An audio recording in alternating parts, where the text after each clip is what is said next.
नमस्कार, लाइव बिहार में आपका स्वागत है। मैं हूं आपके साथ ऐश्वर्या।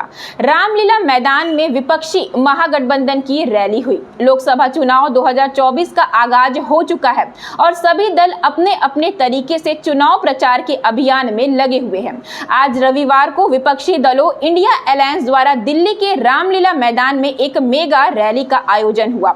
इसमें विपक्षी दलों के कई प्रमुख नेता शामिल हुए। विपक्षी गठबंधन ने इस रैली को लोकतंत्र बचाओ रैली का नाम दिया। इस रैली में अरविंद केजरीवाल की पत्नी सुनीता केजरीवाल भी शामिल हुई। समाजवादी पार्टी के प्रमुख अखिलेश यादव ने कहा कि हमें इस महारैली में बुलाने के लिए आपके नेताओं का बहुत बहुत आभार।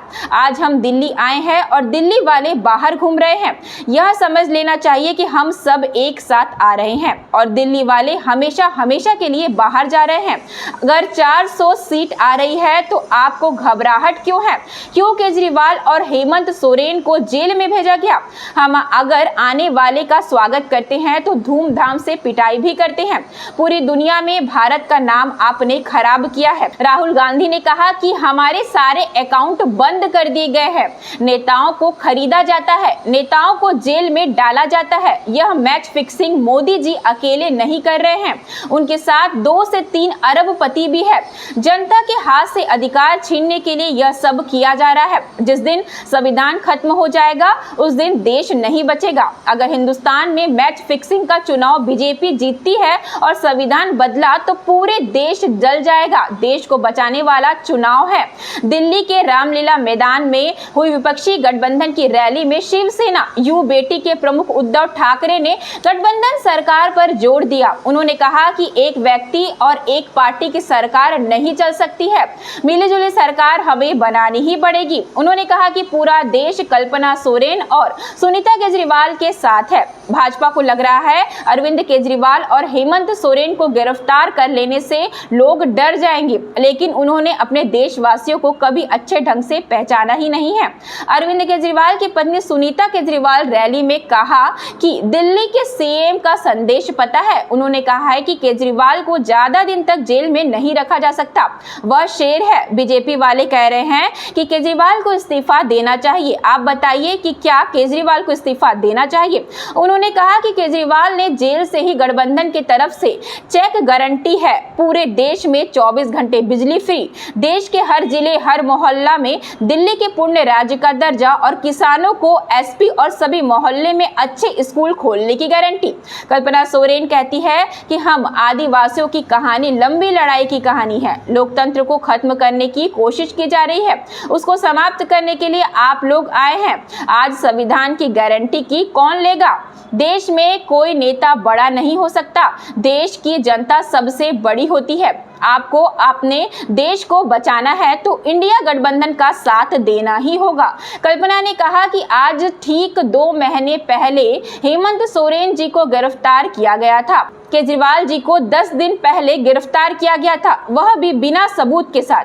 आज हम आपको भगवान राम के आदर्शों से सीख लेनी चाहिए। झारखंड झुकेगा नहीं, इंडिया रुकेगा नहीं।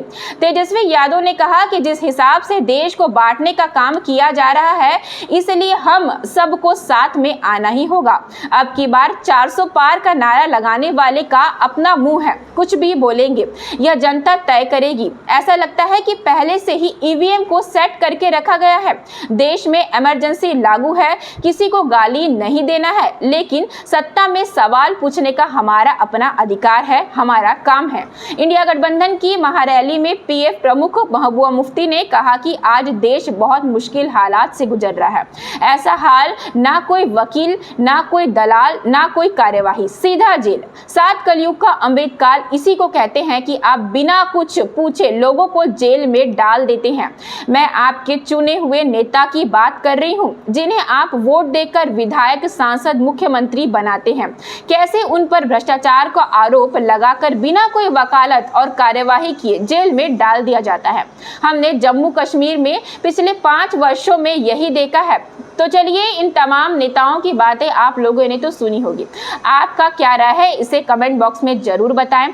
फिर मिलते हैं कुछ और नए मुद्दों के साथ। आजकल आईपीएल के मैच चल रहे हैं, देखते हो आप लोग। मैच फिक्सिंग शब्द सुना है आपने? सुना है? जब बेईमानी से एम्पायर पर दबाव डालकर, प्लेयर को खरीदकर, कैप्टन को डराकर मैच जीता जाता है। क्रिकेट में उसको मैच फिक्सिंग कहा जाता है। हमारे सामने लोकसभा का चुनाव है। अंपायर किसने चुने? नरेंद्र मोदी ने। हमारी टीम में से मैच शुरू होने से पहले 2 खिलाड़ियों को अरेस्ट करके अंदर कर दिया। तो भाइयों और बहनों, ये जो चुनाव हो रहा है, नरेंद्र मोदी जी इस चुनाव में मैच फिक्सिंग करने की कोशिश कर रहे हैं। ये जो उनका 400 सीट का नारा है, ये बिना ईवीएम के, बिना मैच फिक्सिंग के, बिना सोशल मीडिया और प्रेस पर दबाव डालकर, खरीदकर, ये 180 पार नहीं होने जा रहा हो। सब मिलाकर आप देखिए, कांग्रेस पार्टी विपक्ष की सबसे बड़ी पार्टी है। हमारे सारे के सारे बैंक अकाउंट बंद कर दिए गए हैं।